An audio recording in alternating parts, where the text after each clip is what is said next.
line with our breaking news story earlier on. A Deputy Minister of the Department of Public Enterprises, Dikobe Ben Martins, is giving a press briefing. Let's cut live to it now. The recession of the National Assembly.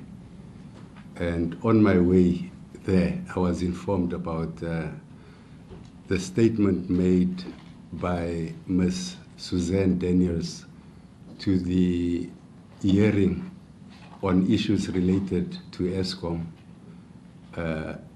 run by the Public Enterprises Portfolio Committee. I just asked for permission to step out of the ANC caucus, which is underway, so that I can come and address this meeting and then go back there. I'm told that you do have copies of the statement. I'm not going to read through the statement because you have the copy of the statement. All I can say is that what I've articulated here in my statement is my views in regard to what Ms. Daniels articulated at the Portfolio Committee yesterday. What I find rather strange is the reports that I've read in regard to articulation at yesterday's Portfolio Committee. Namely that there's a meeting, a tea party or coffee party that she was invited to. And when she arrived at the venue, I was there, Mr. A.J. Gupta was there, Duduzani Zuma was there, and a Chinese lady. And in regard to that, it's not articulated what I said at the meeting, what I did at the meeting. But what I read was that at one stage, as a result of his thick Indian accent, what Ms. Daniels could gather was that A.J. Gupta asked a question as to how far the Brian Molefe matter had gone. And she replied that there were other political parties joining the issue, so that there wasn't a court date at that time. Thereafter, she says she left the meeting, went home, closed the door, and poured herself a generous glass of whiskey. Now, with all due respect, Ms. Daniels is the suspended company secretary stroke legal advisor of ESCOM. Ms. Daniels is trained as a lawyer. I find it difficult to believe that a person of that stature can go into a meeting and remember almost nothing about the meeting, except one question that was posed.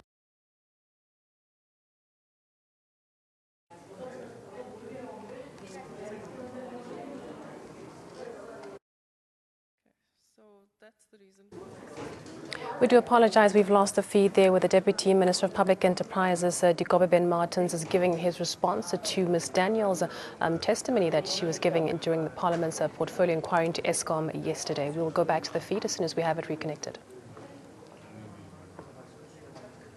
The National Prosecuting Authority has dropped the case filed by the suspended SARS employee, claiming he was briefly held hostage by both Hawks and SARS officials.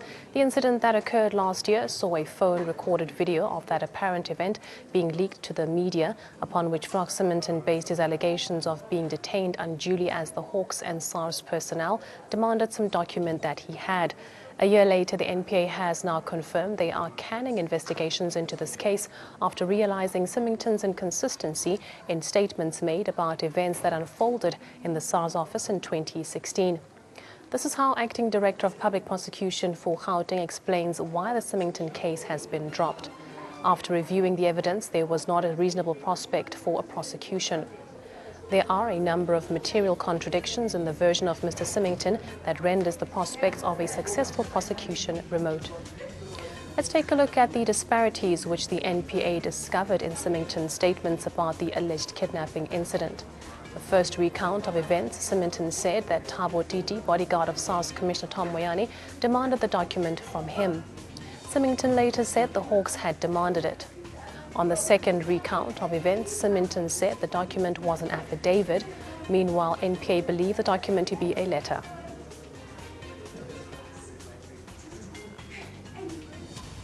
We're going to go back to the press conference by Mr. Martins. 30 million was reached. In the context of those meetings, my articulation was that I did not have the sense that the minister, in regard to the Brian Molefe matter, was getting a full report in regard to all the issues around there. And I said to her that as the company secretary, as the legal advisor, you have a responsibility to the principal to give full disclosure of everything that you know. So that's the context in which I've met her, in Tshwane, Pretoria, and also in Cape Town.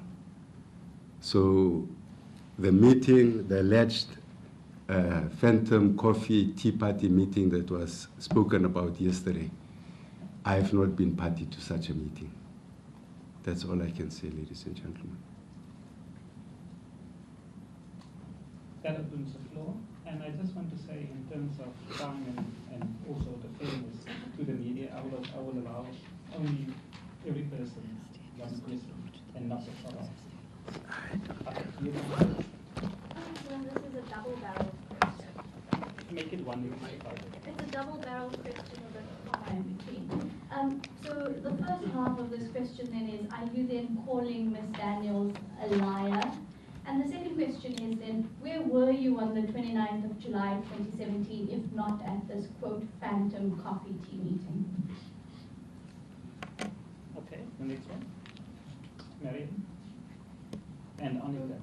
Good morning, Mariam Merton, Daily Maverick. Just a very quick one. Deputy Minister, is this not just perhaps a case of protesting too much? Surely the committee will afford you an opportunity to present your side of it. Now there is, you know, you step out of caucus, you have these facilities available to you as a Deputy Minister. Is it really just not a case of protesting too much? Thank you. Annika. Thank you, Deputy Minister. Annika Larson here from ENCA. Have you ever met with any of the Gupta brothers? Thank you very much. I will allow only the Deputy Minister to respond, and then I'll take a final round.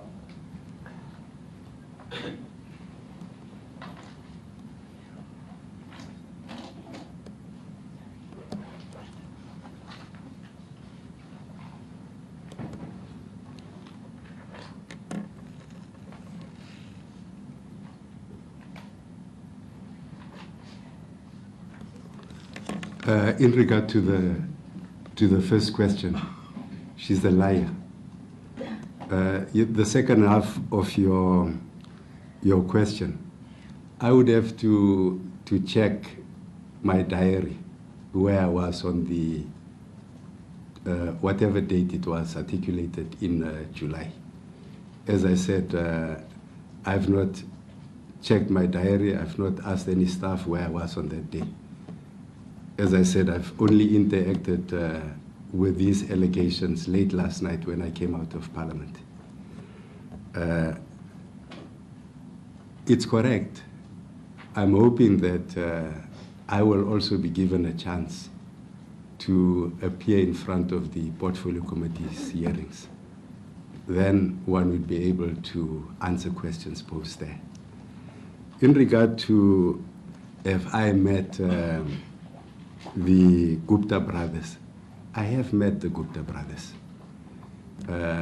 One of the first occasions when I met the Gupta brothers was after my appointment as the Deputy Minister of Public Enterprises. Not this term, around 2013, the first time I was appointed as the Deputy Minister of Public Enterprises. And that's when the family had organized a Indian fair at their place in Saxonwold, and the public was invited there. An array of people went to that fair. I went to that fair. I interacted with them and everybody else who was there. The second time I met one of the Gupta brothers was the middle brother. I forget his name right now. That's after I was appointed as the Minister of Transport. There was a TNA media session organized with Broadcasting House, and in preparation for that meeting, I spoke to that brother, and he told me how proceedings would be run for that day. So that's when I met with the middle brother. And I've also had occasion to meet with Tony Gupta. He once came to my house with Lucky Montana Government House in Pretoria. And that was to discuss a matter relevant to transport at that stage. Okay, can I ask you, it's a follow-up. Okay, it's a follow-up, and afterwards I must also allow the media in Victoria. Follow-up, Annika? Thank you for indulging me, Deputy Minister. Deputy Minister, why on earth would you go to an Indian fair at Saxonwold, with due respect, as a man in your position? I mean, I just don't understand why you would compromise yourself like that. No, there was no compromise. There was a food fair that they hosted at their property. And as I said, it was a public invitation to several ministers and anybody from the public there. So it was an open meeting that everyone could attend. I attended that meeting. Okay, it's enough now. Can I just address, hang on. And unfortunately the screen is dark on that side. Any questions in Pretoria? Any questions in Pretoria? Thank you, Chairperson. We don't have questions from Pretoria. Okay, it's a final round in Cape Town. 1, 2, 3. Can I see anybody in the left? 4. Okay, can I start with that? Okay, can I start with them? Alice, can I have from City Post? Yes, sir. I just still need clarity on this fair that you went to. You went there as a or you minister, went there as or a you went there as a South African, a member of the public, because we were not invited. You're just going on about how it was a public invitation open to everyone, as if it was open to everyone in the true sense. So did you go there as a minister, or did you, My other question, Deputy Minister, when the public protector investigated the state of capture, she extended an invitation to you. Did you honor it? And if not, why not? Okay. Sorry. Linda Ensor, Business Day. Minister, how can you accuse Suzanne Daniels of being a liar when you haven't checked your diary, you haven't found out where you were on that day, and what possible reason would she have to misrepresent to the committee? The second question is, what possible legitimacy was there for Tony Gupta to accompany Lucky Montana to your transport matters? Did you raise this as a matter of dispute or query it at all? And thank you. Good morning, Bianca Capozorio from The Times. Deputy Minister, you mentioned that Suzanne Daniels is a liar. Are you going to be taking legal action against her at all?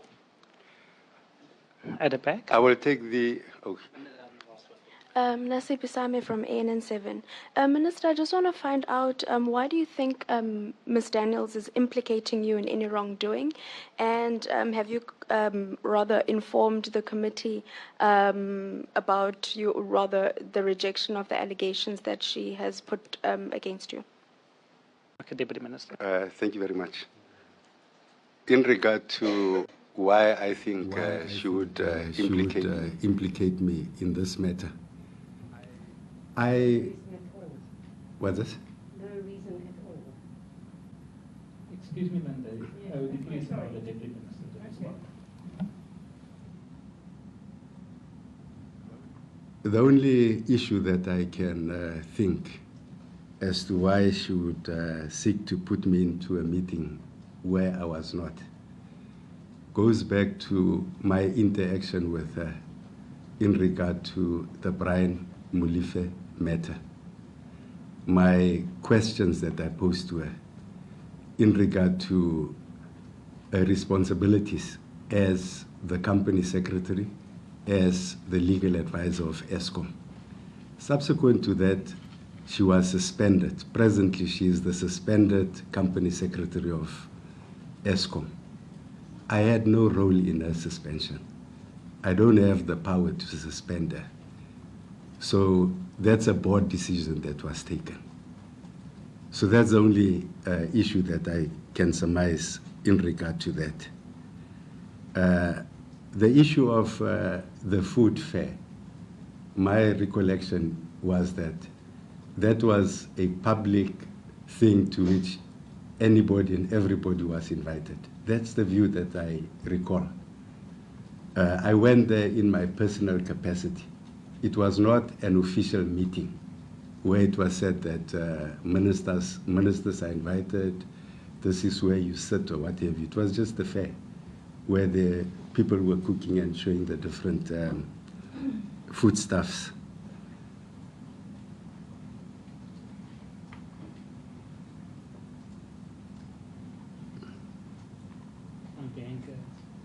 Legal action. The legal action, yes, I'll take legal action. I'll see what happens in regard to this. And in the meeting with AJ Gupta and Mr. Montana, why did you accept his presence at a transport meeting where he had no interest at all? He was not, the meeting, ma'am, was not at official meeting. If I may recap, there was an issue in regard to the changing renewal of the board. And Lucky Montana and Sfiso Buthelezi wrote me a letter in regard to that matter, saying that they believed that there was influence from the Guptas to have them removed as the chair of the board, which was Sfiso Buthelezi, and Lucky was the CEO. And I told them that nobody can tell me to remove people from boards unfairly if they have done nothing wrong. And I raised this issue on a phone call to Tony Gupta and said that here's an issue that was raised, a letter that I've received. What do you have to say in regard to this? And in order to resolve this matter, I invited both parties to my house in Pretoria. And this issue was discussed. And subsequent to that, Sfiso Buthelezi remained the chairperson of PRASA. And Lucky Montana remained in his position as CEO. They were not removed there.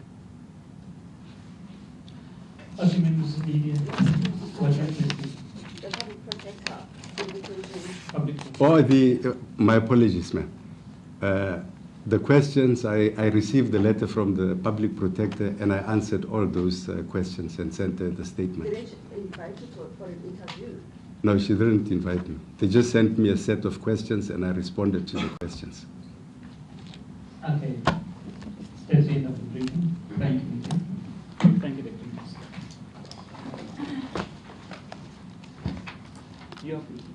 You stand there and put it. Minister, I just want to get clarity on something, that's okay. I may have misheard you and I don't want to get you incorrectly. You said that who wanted you to remove someone from the PRASA board? It was alleged that Tony Gupta or somebody in the Guptas wanted. Well, Mr. Dikobe Ben Martins, the Deputy Minister of Public Enterprises, has just concluded his press briefing to the media where he was responding to testimony given in Parliament just yesterday by Ms. Suzanne Daniels, who was a member of the legal department in ESCOM, who is currently suspended at the moment, saying there that he believes that Ms. Daniels is a liar and that he will seek legal recourse against her for her claiming that he was at a meeting that he was not present in.